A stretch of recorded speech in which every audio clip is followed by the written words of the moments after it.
Hello everyone, एक बार फिर से स्वागत है आपका इस चैनल में। और आज हम लोग बात करेंगे लास्ट टाइम स्ट्रैटेजी क्या होना चाहिए जेएसएससी लैब असिस्टेंट के बारे में। सिर्फ और सिर्फ कितने दिन बचा है? 30 तारीख। और उसके बाद आपके पास 30 तारीख और उधर पे आपका 6 दिन, मतलब कि कुल मिला के 7 दिन आपके पास बचे हुए हैं। ठीक है, आज का दिन ख़त्म। और ये लास्ट 7 डेज़ में आपको क्या करना चाहिए? ठीक है, लास्ट 7 डेज़ में आपको क्या करना चाहिए? टाइमिंग मैंने गिना दिया। कल का डेट 30 और उसके बाद आपका 6 दिन, क्योंकि 7 से आपका एग्ज़ाम है। तो जो 7 से एग्ज़ाम है, तो लास्ट टाइम में आपको क्या क्या स्ट्रैटेजी अपनाना चाहिए? तो सबसे पहले मैं कहूँगा कि डोंट बी पैनिक। सबसे पहले आपको पैनिक नहीं होना है। ठीक है, उतना ये नहीं सोचना है कि होगा नहीं होगा, होगा नहीं होगा। सबसे पहला बात इस कि इस पर नेगेटिव मार्किंग नहीं है। ठीक है, उसके बाद रिवाइज टॉपिक वाइज, सारे टॉपिक वाइज आप पहले क्या कीजिए, उसको रिवाइज कीजिए। ठीक है, सारे टॉपिक वाइज रिवाइज कीजिए। प्रैक्टिस एमसीक्यू, मैंने कहा था कि आप एक बुक ले लीजिए, एक वीडियो बनाया था उसके लिए। बुक की कोई भी पीजीटी या टीजीटी का कोई बुक ले लीजिए और वहाँ से फिजिक्स के एमसीक्यू सॉल्व कीजिए। तो आई थिंक आपने ले लिया होगा और वहाँ से फिजिक्स के एमसीक्यू सॉल्व कर रहे हैं। उसके बाद एटलीस्ट एक पेपर जेएसएससी पीजीटी 2016 का सॉल्व कर लीजिए। ठीक है, जेएसएससी पीजीटी का सॉल्व कर लीजिए। ठीक है, जो पीजीटी 2016 में लिया गया था, उस पेपर को आप सॉल्व करके देखिए आपका कितना मार्क्स आ रहा है, और मार्क्स को कमेंट बॉक्स में कमेंट कीजिए। ठीक है, आपको मिल जाएगा। और इस समय आपको कम से कम 12 घंटा पढ़ना चाहिए। ठीक है, मिनिमम 12 आवर। इन 7 दिनों में आपको कम से कम 12 घंटा पढ़ना चाहिए।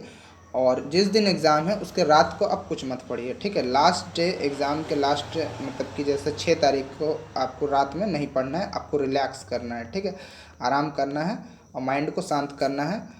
और आप एक चीज़ और मत भूलिए, वो है पेपर 1। ठीक है, यदि आप पहला फिजिक्स का पेपर जो आपका सब्जेक्ट पेपर है, उस पर अगर आपका अच्छा पकड़ा तो पेपर 1 को भी पढ़िए साथ में।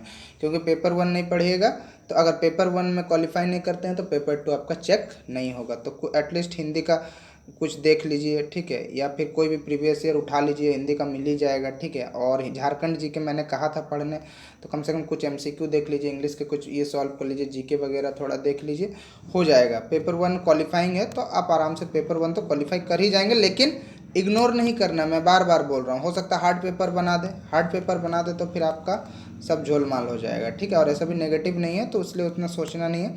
लेकिन ये सबसे पहले आपको पैनिक नहीं होना है। रिवाइज आप कीजिए फिजिक्स के सारे टॉपिक वाइज रिवाइज कीजिए।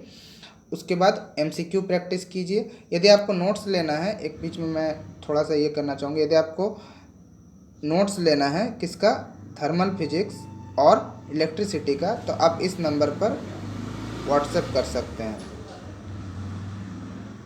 94089631469408 पर व्हाट्सएप कर सकते हैं अगर आपको नोट्स चाहिए तो।